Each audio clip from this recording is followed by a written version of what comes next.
Hello friends, welcome to Champaran academy. जो हमारी पिछली क्लास थी उसमें हमने शुरू के जो दो प्लानिट थे, मरकरी और वीनस, इन दोनों के बारे में जितने भी मेन पॉइंट थे जो एग्जाम में पूछे जाते हैं उसको हमने पढ़ लिया था। आज की क्लास में हम मंगल यानी मार्स और बृहस्पति यानी जुपिटर के बारे में बात करेंगे। हम अपने अर्थ जो ग्रह है इसको अभी बचा के रखते हैं, इसके बारे में डीपली पढ़ेंगे तो ये ज़्यादा लंबा चला जाएगा, तो बाकी जो ग्रह है वो बहुत लेट से आएंगे तो वो थोड़ा सा वो डिसकंटिन्यूटी हो जाएगी तो उतना समझ में नहीं आएगा। ये दोनों ये सारे एक दो दिन का टॉपिक है, 2 दिन में ये खत्म हो जाएंगे। हमारा पृथ्वी है जो वो लंबा चलेगा। तो आज की क्लास में हम मार्स और जुपिटर के बारे में पढ़ेंगे। तो आइए शुरू करते हैं। सबसे पहले मार्स के बारे में कहा जाता है कि ये इसको किस अदर नाम से जाना जाता है, तो इसको रेड प्लैनेट यानी लाल ग्रह के नाम से जाना जाता है। क्यों लाल ग्रह के नाम से जाना जाता है? क्योंकि इसमें आयरन ऑक्साइड की अधिकता है जिस कारण यह रेड दिखाई देता है। यानी इस प्लैनेट पे आयरन ऑक्साइड की मात्रा अधिक है। आयरन ऑक्साइड मतलब कह सकते हैं कि जो हम लोहे में जो जंग देखते हैं, तो जब जंग लग जाता है तो वो उसमें से जब छोड़ के गिरता है तो कैसा दिखता है, वो रेड कलर दिखता है। वहीं आयरन ऑक्साइड की मात्रा किस पे, मंगल ग्रह पे ज़्यादा है, अधिकता है, इसलिए ये लाल दिखाई देता है। तो इसको किस नाम से जाना जाता है? रेड प्लैनेट यानी लाल ग्रह के नाम से जाना जाता है। यह पृथ्वी पर यह 25 डिग्री एंगल पर झुका हुआ है जिस कारण इस पर पृथ्वी के समान ऋतु परिवर्तन देखे जाते हैं। यानी ये अपने अक्ष पे कितना डिग्री झुका हुआ है? ये अपने अक्ष पे 25 डिग्री झुका हुआ है। हमारा जो पृथ्वी है वो कितना डिग्री झुका हुआ है? वो 23.5 डिग्री झुका हुआ है। और 23.5 डिग्री झुके होने के कारण ही पृथ्वी पर क्या होता है, सीजन होता है। डिफरेंट डिफरेंट टाइम में डिफरेंट सीजन आते हैं। आइए इसको समझते हैं कि ये अक्ष पर कैसे झुका हुआ है। मान लेते हैं ये हमारा मंगल ग्रह है। इसका जब अक्ष देखेंगे तो ये अक्ष होगा, ये 90 डिग्री पे है, तो ये कितने डिग्री पे है? 90 डिग्री पे। लेकिन यहाँ पे कितना बोला गया? 25 डिग्री पे झुका हुआ है। ये यहाँ पे ये क्या हो गया? 0 डिग्री हो गया। ये 90 डिग्री है और कितना डिग्री पे झुका हुआ? 25 डिग्री पे झुका हुआ है। यानी यहाँ से 25 डिग्री ये करेंगे तो ये 20 लगभग 25 इसको मान लेंगे। मतलब ये इन दोनों के बीच के जो डिस्टेंस है कितने डिग्री है? 25 डिग्री है। इसलिए इसको 25 डिग्री झुका हुआ है, अपने अक्ष पे झुका हुआ कहेंगे। और जब इसको आप पूछ देगा कि इसका तल से कितना झुका हुआ है, तो ये टोटल कितना है? ये 90 डिग्री है। तो हमारा तल ये है। तो 90 में से 25 जाएगा तो ये कितना हो जाएगा? ये 75 हो जाएगा। और ये कितना होगा? ये नहीं, ये 65 हो जाएगा। और ये कितना होगा? 25। यानी इन दोनों के बीच में, ये एक्सिस के बीच में कितने का झुका हुआ है? 25 डिग्री का झुका हुआ है। और इसीलिए यहाँ पे ऋतु परिवर्तन देखा जाता है। जो हमारा पृथ्वी है वो कितने डिग्री पर झुका हुआ है? वो 23.5, अपने अक्ष पे 23.5 डिग्री झुका है। मतलब यहाँ पर यहाँ पर लगभग 23.5 डिग्री आएगा। तो यहाँ पर 23.5 डिग्री यानी हमारे जो पृथ्वी है वो 23.5 डिग्री झुकी है। और जो हमारा मंगल ग्रह है वो कितने पर झुका हुआ है? वो 25 डिग्री पर झुका हुआ है। इसलिए यहाँ पे क्या होता है, क्योंकि ये अपने एक्सिस पे झुका हुआ है, तो क्या होगा? यहाँ पे ऋतु परिवर्तन होगा, सीजन चेंज होगा। गर्मी आएगा, बरसात आएगा, सर्दी आएगा, वसंत आएगा। ये सारे ऋतु क्यों होते हैं? क्योंकि जो पृथ्वी है, जो मंगल है, वो अपने अक्ष पे झुके हुए हैं। झुके होने के कारण क्या होता है? ऋतु परिवर्तन होता है। इस ग्रह पर जीवन संभावना सर्वाधिक है। यानी जो मंगल ग्रह है, पृथ्वी के बाद सबसे ज्यादा संभावना किस ग्रह पर जताई जाती है? वो मार्स यानी मंगल ग्रह पे जताई जाती है कि इस पे सबसे ज्यादा जीवन होने की संभावना है। यहाँ पे लोग रह सकते हैं। क्यों अब मंगल पर ही ऐसा संभावना जताई जाती है? क्योंकि देखेंगे तो पहला जो शुरू के 2 ग्रह है, मरकरी और वीनस, ये दोनों काफी हॉटेस्ट है। ये सूर्य के करीब है तो बहुत जल्दी गर्म हो जाते हैं। और ये बहुत ज़्यादा, और इन लोगों के पास एटमॉस्फेयर भी नहीं है, तो यहाँ पे गर्मी बहुत ज़्यादा पड़ती है। यहाँ पे उल्कापात यानी उल्कापिंड बहुत सारे गिरते हैं। लेकिन जो उसके बाद हमारा पृथ्वी है, यहाँ पे हम लोग रहते हैं, इस पे तो जीवन ओनली अभी तक माना जाता है कि पृथ्वी पर ही जीवन संभव है। लेकिन जो हमारा अगला प्लैनेट मार्स है, ये भी थोड़ा सूर्य से दूर है, प्लस ये भी तो पृथ्वी के जैसा ही झुका हुआ है, 25 डिग्री एंगल पर झुका हुआ है।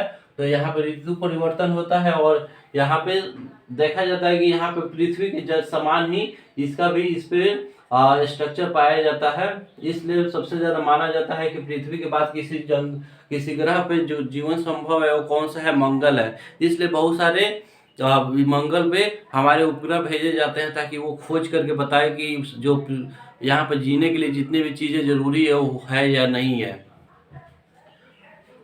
इस ग्रह पर पूरे सौर मंडल का सबसे ऊंचा पर्वत निक्स ओलंपिया है, जिसकी ऊंचाई यानी हाइट कितनी है, 30,000 किलोमीटर है, जो माउंट एवरेस्ट से 3 गुना से भी अधिक ऊंचा है।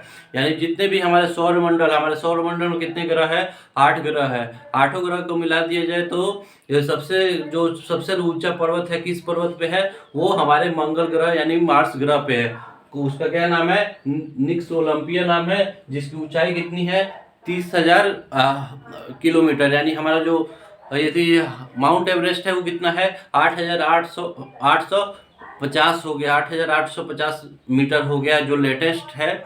कभी कभी एनसीईआरटी 8,848 को मानता है, कभी 8,850 को मानता है। तो अभी लेटेस्ट 8,850 जो माउंट एवरेस्ट की हाइट है। लेकिन ये निक्स ओलंपिया की हाइट कितनी है, ये 30,000 किलोमीटर है, जो माउंट एवरेस्ट से कितनी 3 गुना से भी अधिक ऊंचा है। यानी सब कह सकते हैं कि जो सौर मंडल का सबसे बड़ा पर्वत किस ग्रह पे है, तो वो मंगल ग्रह पे है। नाम क्या है, निक्स ओलंपिया है। यह अपनी अक्ष पर पृथ्वी के समान 24 घंटा 6 मिनट पे चक्कर लगाता है। यानी जो ये अपने जगह पे है, मंगल ग्रह है, ये कितने देर में पूरा अपने आप अक्ष पे घूम जाता है, तो 24 घंटे में। ऐसे लगता है 24 घंटे में अपने अक्ष पे, मतलब जहाँ पे वो है वो वहीं पे घूम जाता है। कितने देर में, 24 घंटा 6 मिनट में। हमारा पृथ्वी कितने टाइम लेता है, तो 23 घंटा 56 मिनट 4 सेकंड कर लेता है। क्योंकि देखेंगे तो पृथ्वी के जैसा ही लगभग उसी के आसपास है, तो इसीलिए इस पे जीवन संभावना की अधिक संभावना पाई जाती है कि यहाँ पर लाइफ पॉसिबल होगा, क्योंकि पृथ्वी के समान ही इसका घूर्णन भी है। यानी रोटेशन है वो कितना है, 24 घंटा 6 मिनट है, और पृथ्वी का 23 घंटा 56 मिनट। यानी देखेंगे तो मुश्किल से 12 से 13 मिनट का डिफरेंस है पृथ्वी के रोटेशन में और मंगल यानी मार्स के रोटेशन में। सूर्य की परिक्रमा यानी रिवोल्यूशन करने में लगभग 687 दिन लगाते हैं। यानी जो मंगल ग्रह है वो पूरा हमारे सूर्य का परिक्रमा कितने दिनों में कर लेता है, जो हमारे ये सूर्य है इसकी परिक्रमा 687 दिन में कंप्लीट कर लेता है। एक बार शुरू करता है, और यहाँ पे आने में कितने दिन फिर इसको लगता है, अपने जो ऑर्बिट है उस पर घूमने में कितने दिन लगता है, 687 दिन लगता है। पृथ्वी को कितना लगता है, 365 दिन लगता है लगभग। तो यानी रिवॉल्यूशन में कितने 687 दिन लगते हैं। सौरमंडल का सबसे बड़ा ज्वालामुखी यानी वोल्केनो कहाँ पे पाया जाता है, वो इसी ग्रह पे मंगल पे पाया जाता है, जिसका क्या नाम है, ओलंपस मोन्स नाम है। वो जो हमारा मंगल है उस पे ज्वालामुखी जो सबसे बड़ा है, जितने भी सौर मंडल पर जितने भी प्लानेट है, 8 प्लानेट है, इस पे सबसे बड़ा जो ज्वालामुखी होता है वो किस पे स्थित है, तो वो मंगल यानी मार्स पे स्थित है। क्या नाम है, ओलंपस मोन्स नाम है। और कहाँ पाया जाता है, ये मंगल ग्रह पे पाया जाता है। यानी यहाँ से हमको क्या क्या जो चीज़ें हैं इम्पोर्टेंट है, तो मंगल ग्रह से सबसे ज़्यादा इम्पोर्टेंट है कि ये लाल ग्रह यानी रेड प्लैनेट के नाम से जाना जाता है। क्यों जाना जाता है, आयरन ऑक्साइड के कारण जाना जाता है। इस पर आयरन ऑक्साइड की अधिकता है, जिस कारण इसको लाल ग्रह कहा जाता है। और जीवन की ज़्यादा संभावना किस ग्रह पे है, तो मंगल ग्रह पे है। उसके बाद ये निक्स ओलंपिया जो सौर मंडल का जितने भी हमारे प्लानेट है, सबसे ऊंचा पर्वत कहाँ पर अवेलेबल है, कहाँ पे सिचुएटेड है, तो वो है रेड प्लानेट यानी मार्स पे सिचुएटेड है। यानी यहाँ से 2 चीज़ें हमको बहुत इंपॉर्टेंट मिल के आ रही है। जो सबसे ऊंचा पर्वत है वो मार्स पे है यानी मंगल पे है, और जो सबसे बड़ा ज्वालामुखी ओलंपस मोन्स है वो कहाँ पे है, वो मंगल ग्रह पे है। जो हमारे मंगल ग्रह है इसके पास कितने सैटेलाइट यानी उपग्रह है, इसके पास 2 सैटेलाइट यानी उपग्रह है। उनका क्या क्या नाम है, एक का नाम है फोबोस और दूसरा का नाम है डिमोस। डिमोस जो है वो क्या है, सौर मंडल का सबसे छोटा उपग्रह है। डिमोस क्या है, सौर मंडल का सबसे छोटा ग्रह है। जितने भी हमारे सौर मंडल 8 ग्रह हैं और जितने भी उपग्रह हैं उनमें सबसे छोटा कौन सा है, तो वो सबसे छोटा कौन सा है, डिमोस है। जो कहाँ पे किसका उपग्रह है, तो वो मंगल ग्रह का उपग्रह है। उपग्रह क्या होते हैं मैं आपको पहले ही बता चुका हूँ। वैसे आकाशीय पिंड जो जिनके पास अपनी ऊष्मा और प्रकाश नहीं होता है, यानी हीट और लाइट नहीं होता है, वो अपने नज़दीकी तारा यानी स्टार पर डिपेंडेंट होते हैं लाइट के लिए, लेकिन वो चक्कर किसका लगाते हैं, अपने नज़दीकी ग्रह का यानी प्लानिट का लगाते हैं। उनको हम क्या बोलते हैं, उपग्रह बोलते हैं। तो जो हमारा मार्स यानी मंगल ग्रह है, ये इसको रेड प्लैनेट के नाम से जाना जाता है। इस पे सबसे जो बड़ा पर्वत है मिक्स ओलंपिया, वो इस पे पाया जाता है। जो सबसे बड़ी ज्वालामुखी है वो यहाँ पे पाया जाता है। और जो सबसे छोटा उपग्रह है पूरे सौर मंडल का, वो मंगल ग्रह पे पाया जाता है। तो मंगल ग्रह के लिए इतना इम्पोर्टेंट है। आइए अब देखते हैं जो हमारा जुपिटर यानी बृहस्पति ग्रह है उसके बारे में। जो हमारा 5वां ग्रह है वो कौन सा है, वो जुपिटर यानी बृहस्पति ग्रह है। यह सौर मंडल का सबसे बड़ा ग्रह है, यानी biggest planet of our solar system है। जुपिटर क्या है, biggest planet of our solar system है, सबसे बड़ा ग्रह है। किंतु यह गैसीय अवस्था में है, यानी ये इस पे धरती नहीं है, यहाँ पे मिट्टी नहीं है, पर्वत नहीं है, चट्टान कुछ नहीं है, केवल यहाँ पे क्या है, गैस है। हाइड्रोजन हो गया, हीलियम हो गया, मीथेन हो गया, सल्फर हो गया, ये सारे गैस कहाँ पे है, जुपिटर पे है। और मेनली ये गैस से ही बना हुआ है, यहाँ पे कोई सॉलिड चीज नहीं है। इस पर CO2 की अधिकता के कारण यह हल्का पीला दिखाई देता है, इसलिए इसको पीला प्लैनेट भी कहा जाता है। बृहस्पति को क्या पीला प्लैनेट भी कहा जाता है, क्यों, क्योंकि इस पे SO2 की मात्रा यानी सल्फर डाइऑक्साइड की मात्रा अधिक होती है, जिस कारण ये पीला दिखाई देता है। और इसीलिए इसको येलोविश प्लैनेट के नाम से भी जाना जाता है। जो हमारा रेड था वो किस नाम से जाना जा रहा था, वो रेड यानी जो हमारा मार्स था वो किस नाम से जाना जा रहा था, रेड प्लैनेट के नाम से जाना जा रहा था। जो हमारा बृहस्पति यानी जुपिटर है वो किस नाम से जाना जाता है, येलो प्लैनेट के नाम से जाना जाता है। जो हमारी पृथ्वी है वो किस नाम से जाना जाता है, तो वो ब्लू प्लैनेट यानी नीला ग्रह के नाम से जाना जाता है। जब हम पृथ्वी के बारे में पढ़ेंगे तो समझेंगे कि क्यों इसको नीला प्लैनेट नीला ग्रह यानी ब्लू प्लैनेट कहते हैं। तो इसको जुपिटर को किस नाम से जानते हैं, येलो यानी पीला प्लैनेट के नाम से जानते हैं।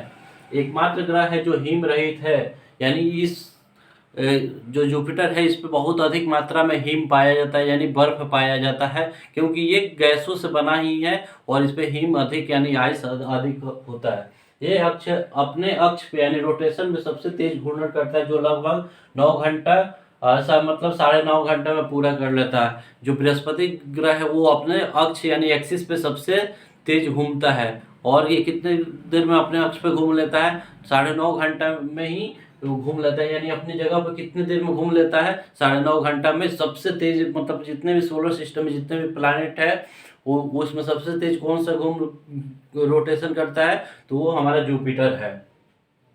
इसे सूर्य की परिक्रमा यानी रिवॉल्यूशन करने में 12 वर्ष लग जाता है। यानी जो जुपिटर है हमारा बृहस्पति ग्रह है वो सूर्य की परिक्रमा करने में कितने टाइम लगाता है, वो सूर्य की परिक्रमा करने में पूरा सूर्य को घूमने में कितना टाइम लगाता है, तो वो 12 वर्ष लगाता है। सूर्य के घूमना मतलब जैसे शादी में होता है ना, शादी में क्या होता है, एक हवन कुंड रहता है, उसको चारों तरफ मतलब उसके चारों ओर क्या पति पत्नी जो दूल्हा दुल्हन होते हैं वो चक्कर लगाते हैं, तो वो रिवॉल्यूशन करते हैं। इसको कितना टाइम लगता है, ये पूरा सूर्य को ये तो चक्कर लगाने में इसको पूरा 12 वर्ष का टाइम लग जाता है। और हमारे ये 12 वर्ष पे क्या आता है, कुंभ का मेला आता है। तो हमारी जो पहले की संस्कृति रही है काफ़ी वैलिड रही है। बाद में साइंस ने जब प्रूफ किया तो जैसा हमारा पहले का संस्कृति था सेम टू सेम वैसा ही है, ज़्यादा बहुत कम ही चेंजेस देखने को मिले। तो आप समझ सकते हैं जो हमारे ऋषि मुनि जो थे वो कितने ज्ञानी थे, कितने बुद्धिमान थे, कितने आध्यात्मिक थे। तो इसको कितना समय लगता है, इसको पूरा रिवॉल्यूशन करने में कितना टाइम लगता है, 12 वर्ष का लगता है। और 12 वर्ष पे क्या आता है, कुंभ मेला आता है। अत्यधिक गुरुत्वाकर्षण यानी हाई ग्रेविटेशन होने के कारण इसे वैक्यूम वैक्यूम क्लीनर कहा जाता है। यानी इस पे जो ग्रेविटेशनल फोर्स है वो अधिक है, गुरुत्वाकर्षण बल अधिक है, जिससे क्या करता है, जो जितने भी वैक्यूम यानी हमारे स्पेस यानी अंतरिक्ष में जितने भी कचरे चीज़ है, इसको क्या करता है, अपने तरफ खींच लेता है। इसलिए इसको क्या बोलते हैं, इसको वैक्यूम क्लीनर के नाम से भी जाना जाता है। इसके 79 सैटेलाइट है, किंतु 16 सैटेलाइट को ही मान्यता प्राप्त है। यानी इसके पास कितने टोटल सैटेलाइट है, वो है 79, यानी 79 सैटेलाइट उपग्रह है, लेकिन उसको मान्यता कितने को प्राप्त है, 16 को मान्यता प्राप्त है। अब ऐसा क्यों, जब 79 इसके पास है तो 16 को ही मान्यता क्यों प्राप्त है? आप यहाँ पे देख रहे होंगे तो आप यहाँ पे कुछ नोटिस किए होंगे, मैंने यहाँ पे बिंदु बिंदु बनाया हुआ है, इसको एस्ट्रॉइड बेल्ट बोलते हैं। यानी क्षुद्र ग्रह का एक पेटी है, यहाँ पे क्षुद्र ग्रह पाए जाते हैं। क्षुद्र ग्रह क्या होते हैं, वो छोटे छोटे आकाशीय पिंड होते हैं जो मार्स और जुपिटर यानी मंगल और बृहस्पति के बीच में ये चक्कर लगाते रहते हैं। ये क्या करता है, मार्स और जुपिटर के जो बीच का जगह है उसी में रहते हैं और उसी में वो घूमते रहते हैं। तो इसमें से ये जो छोटे छोटे बृहस्पति का हम यहाँ पे पढ़ चुके हैं कि हाई ग्रेविटेशनल फोर्स होता है। तो ये हाई ग्रेविटेशनल फोर्स होने के कारण इसको खींच लेता है। इसमें से जो क्षुद्र ग्रह होते हैं यानी एस्ट्रॉइड होते हैं उसको खींच लेता है, और वो एस्ट्रॉइड जब इसके पास आ जाते हैं तो इसी का चक्कर लगाने लगता है। तो इससे वैज्ञानिकों में एक भ्रम पैदा हो जाता है कि ये कहीं सैटेलाइट तो नहीं है, क्योंकि सैटेलाइट क्या होता है, वो किसी भी ग्रह मतलब जो ग्रह होते हैं उनका चक्कर लगाते हैं, उसको क्या बोलते हैं, सैटेलाइट यानी उपग्रह बोलते हैं। तो यहाँ से जब जो क्षुद्र ग्रह होते हैं उनको खींच लेता है तो ये लगते हैं, इसका बृहस्पति जो ग्रह है इसका चक्कर लगाने लगते हैं। तो भ्रम हो जाता है कि ये भी एक सैटेलाइट है। लेकिन जब पूरा उसका रिसर्च किया जाता है तो पता चलता है ये इस सैटेलाइट उपग्रह ना होकर ये क्या था, हमारा क्षुद्र ग्रह था यानी एस्ट्रॉइड था, और इसी को बृहस्पति ने अपने ग्रेविटेशनल फोर्स के कारण अपने तरफ खींच लिया है। इसलिए वो क्या कर रहा है, उसका चक्कर लगा रहा है। वो सैटेलाइट ना होकर वो क्या रहता है, वो क्षुद्र ग्रह होता है। तो इसके पास कितना टोटल सैटेलाइट है, 79 है, लेकिन मान्यता यानी ओरिजिनल में कितने हैं, तो 16 सैटेलाइट ही है जो जिनको मान्यता प्राप्त हो गया कि हाँ ये सैटेलाइट है। अभी इस पे रिसर्च चल रहा है, इसमें से और भी उपग्रह निकल सकते हैं, सैटेलाइट निकल सकते हैं, क्योंकि सारे ये थी क्षुद्र ग्रह होंगे ऐसा भी पॉसिबल नहीं है। अभी मतलब 79 है, उसमें से 16 का प्रूव कर दिया गया है कि ये सैटेलाइट ही है, उपग्रह है। इसका सबसे बड़ा उपग्रह गैनीमेड है, यानी जो जुपिटर है हमारा बृहस्पति है, इसका सबसे बड़ा सैटेलाइट उपग्रह कौन सा है, गैनीमेड है। आई होप आज की क्लास आपको समझ में आई होगी। जो हमारी अगली क्लास होगी उसमें हम शनि, अरुण, वरुण इन तीनों के बारे में पढ़ेंगे, क्योंकि ये तीनों रिंग प्लैनेट है, छल्ला बोला जाता है, इनके आसपास रिंग पाया जाता है। तो इन तीनों को एक साथ पढ़ेंगे। तो आज की क्लास में हम इतना ही रखते हैं। तो वीडियो क्लास कैसी लगी ये आप कमेंट करके बताइएगा। वीडियो अच्छी लगी हो तो लाइक करिएगा, और ये वीडियो उन तमाम दोस्त यार और फैमिली मेम्बर के साथ शेयर कीजिएगा जो किसी भी कॉम्पिटिटिव एग्जाम की तैयारी कर रहे हैं, क्योंकि ये जीके जीएस है, ये हर जगह पूछा जाता है। तो मिलते हैं अगले वीडियो में, तब तक के लिए धन्यवाद। जय हिंद।